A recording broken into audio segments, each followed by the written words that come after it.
Hello friends, welcome to చందమామ కథలు by RK. ఇప్పుడు చెప్పబోయే 2 కథలలో మొదటి కథ దానపాత్రుడు. ఒకప్పుడు బోధిసత్వుడు కాశీరాజుగా జన్మించాడు. ఆయన పరిపాలించే కాలంలో సరిహద్దున కొందరు పితూరీ జరిపారు. పితూరీదారులను అణచివేసే నిమిత్తమై రాజు కొంత బలాన్ని వెంటపెట్టుకుని ఆ సరిహద్దు ప్రాంతానికి వెళ్ళాడు. అక్కడ యుద్ధం జరిగింది. ఆ యుద్ధంలో రాజు బాగా గాయాల పాలయ్యాడు.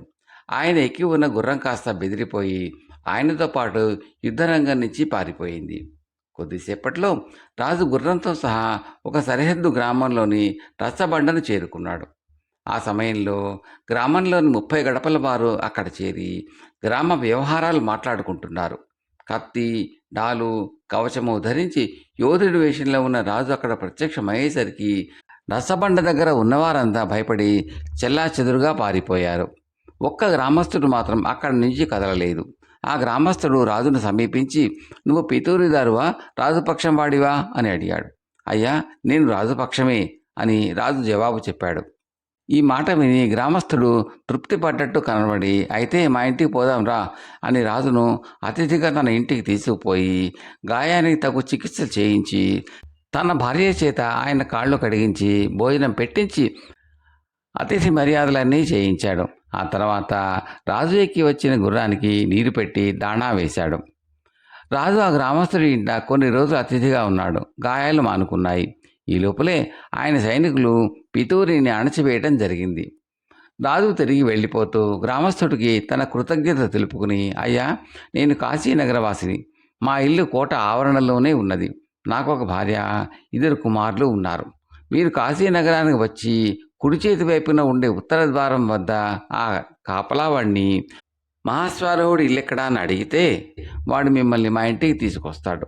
మీరు మీ చిత్తం వచ్చినంతకాలం మా ఇంటి అతిథిగా ఉండవచ్చు" అని చెప్పాడు. ఆ తర్వాత రాజు తన బలాలను చేరుకుని కాశీనగరానికి తిరిగి వెళ్ళిపోయాడు. ఆయన ఉత్తరద్వార పాలకుడిని పిలిపించి వాడితో రహస్యంగా, "ఒరే, ఎవరన్నా నీ దగ్గరకు వచ్చి 'మహాశ్వారోహుడి ఇల్లెక్కడా' అని అడిగితే ఆ మనిషిని సగౌరవంగా నా వద్దకు తీసుకురా" అని చెప్పాడు. ఆ గ్రామస్తుడు వస్తాడని రాజు ఎంతో కాలం ఎదురు చూశాడు. కానీ అతను రానే లేదు.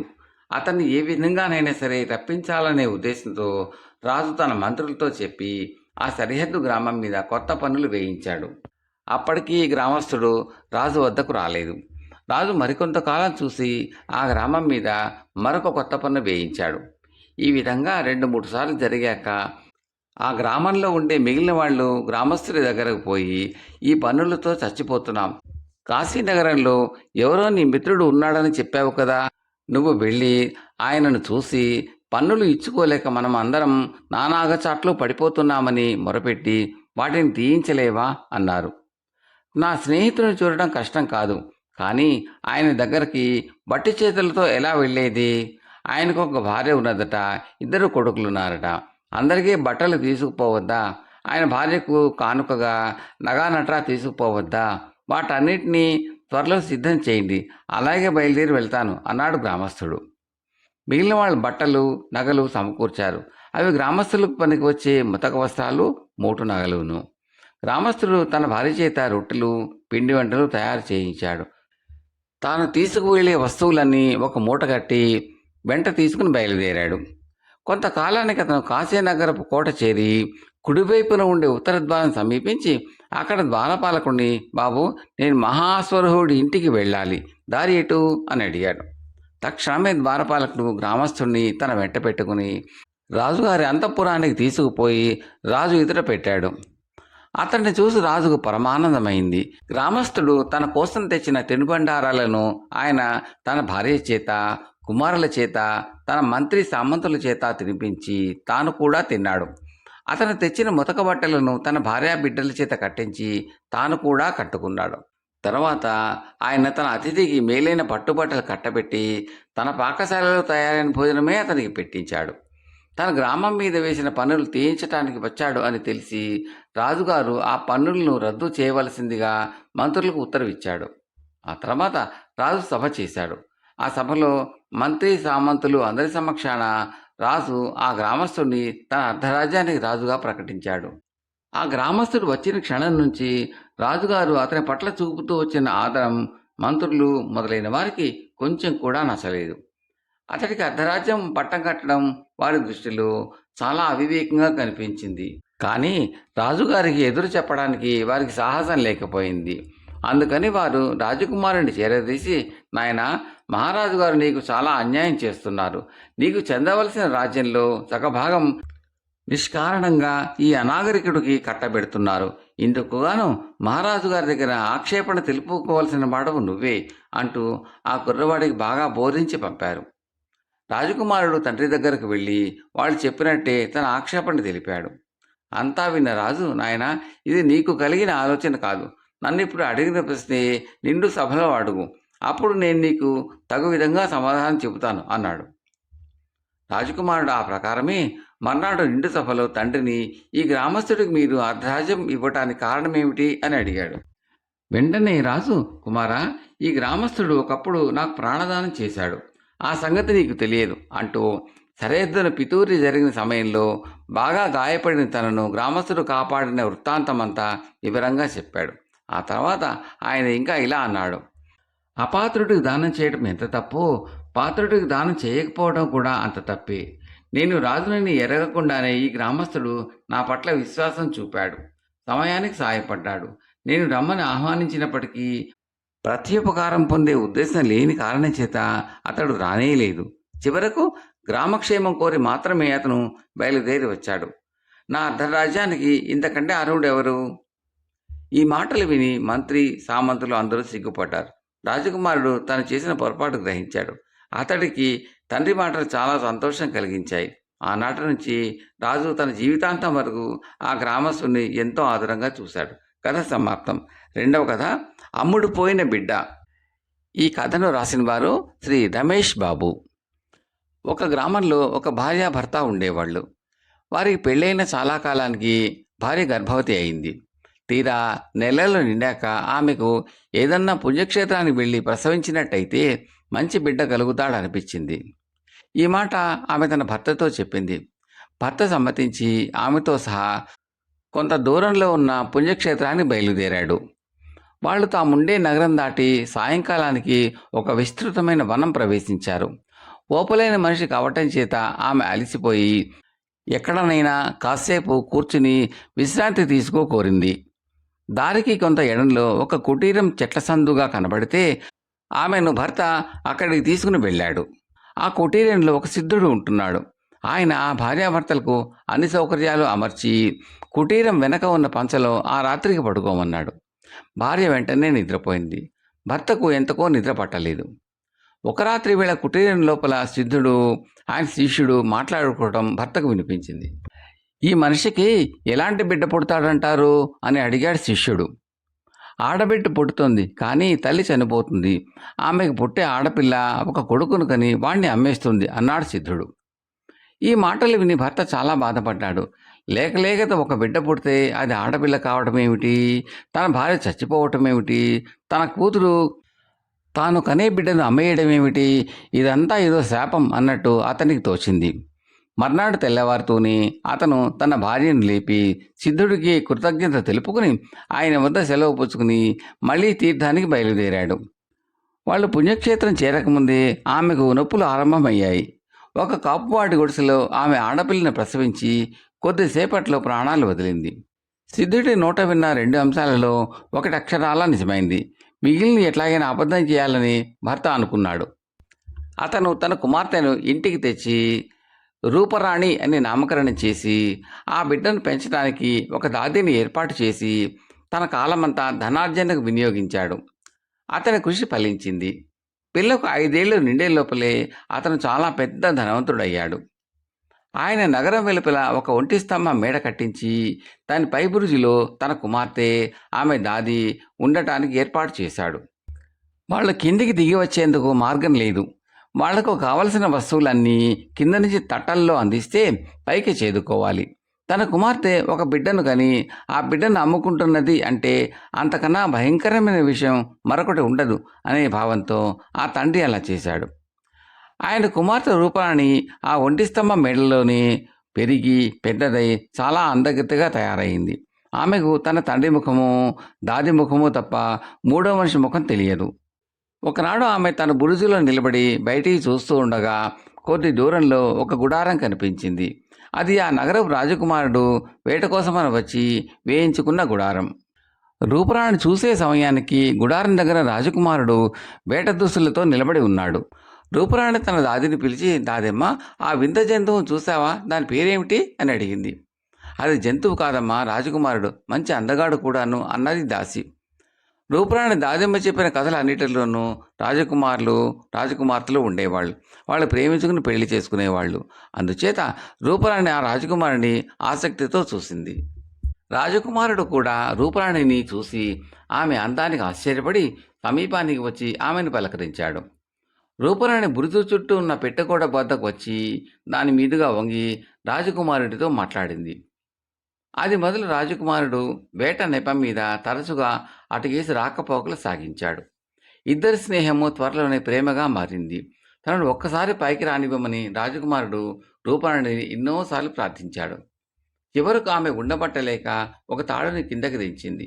దాని సహాయంతో రాజకుమారుడు పైకి వచ్చాడు. వారిద్దరి మధ్య ఉండే ప్రేమ చూసి దారి వాళ్ళ గాంధర్వ వివాహానికి అభ్యంతరం చెప్పలేకపోయింది. రాజకుమారుడు అప్పుడు అప్పుడు వచ్చి రూపరాణితో 1-2 రోజులు సుఖంగా గడిపి తన దగ్గర ఉన్న ఉంగరమో పతకమో ఆమెకి ఇచ్చి వెళ్ళిపోతూ ఉండేవాడు. కొంతకాలానికి రూపురాణి గర్భవతి అయింది. ఇంత జరిగాక కూడా రూపురాణి తన రహస్య వివాహం గురించి తండ్రికి చెప్పడానికి భయపడింది. ఎందుకంటే ఆయన తాను నిర్ణయించిన భర్తను తప్ప తన కుమార్తె పెళ్లాడరాదని, తాను పెళ్లి చేసేదాకా ఆమె అవివాహితగా ఉండి తీరవలసిందేనని కఠినంగా శాసించాడు. అదేవిధంగా రాజకుమారుడు కూడా తన రహస్య వివాహం గురించి తన తండ్రికి చెప్పలేకపోయాడు. ఎందుకంటే రాజు తన కుమారుడు ఒక గొప్ప రాజకుమార్తెను పెళ్లాడాలన్న ఉద్దేశంతో ఉండి చిల్లరా మల్లరా రాజకుమార్తెల సంబంధాలను చాలా వాటిని కొట్టిపారేశాడు. అటువంటి వాడు ఒక సామాన్య కుటుంబానికి చెందిన పిల్లను తన కోడలుగా అంగీకరించడని రాజకుమారుడికి తెలుసు. కాలక్రమాన రూపురాణి ఒక మగబిడ్డను కన్నది. అందువల్ల ఒక కొత్త సమస్య వచ్చి పడింది. ఆ బిడ్డను సాధ్యమైనంత త్వరగా ఎక్కడికైనా సాగనంపకపోతే రహస్యం దాగదు. ఎందుకంటే వారానికి 10 రోజులకు ఒకసారి రూపురాణి తండ్రి వచ్చి కింద నుంచే తన కూతురుతోనూ ఆమె దాదీతోనూ మాట్లాడి వెళ్తూ ఉంటాడు. ఆయన వచ్చిన సమయంలో పిల్లవాడు ఏడవనారంభిస్తే రహస్యం బయటపడిపోతుంది. అందుకని రూపురాణి దాది కూర్చుని పసిగుడ్డును బయటికి చేరవేసే ఉపాయం ఒకటి ఆలోచించారు. ఆ రోజు చీకటి పడే వేళకు దాది తాడు సహాయంతో కిందకి దిగి వెళ్ళి పూల తోటలు చేరుకుని అక్కడ ఒక గంపెడు పూలు కొని తెచ్చింది. రూపురాణి పిల్లవాడికి కడుపు నిండా పాలు పట్టి నిద్రపుచ్చి ఆ గంపలోని పూల మధ్య పడుకోబెట్టి రాజకుమారుడు తనకిచ్చిన కానుకలన్నీ పిల్లవాడితోనే ఉంచి పైన మళ్ళీ పూలు కప్పింది.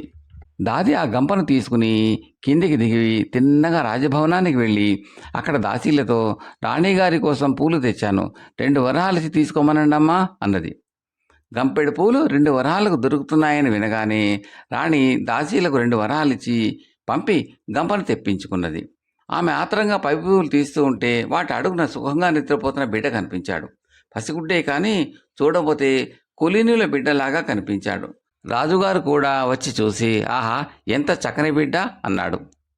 గంప తెచ్చిన మనిషి కోసం దాసీలను పంపితే ఆ మనిషి అప్పుడే వెళ్ళిపోయింది కనుక ఆ బిడ్డ ఎవరి బిడ్డో తెలుసుకునే అవకాశం లేదు. బిడ్డతో పాటు రూపురాణి పెట్టిన ఉంగరాలు పతకాలు అవి కూడా కనిపించాయి.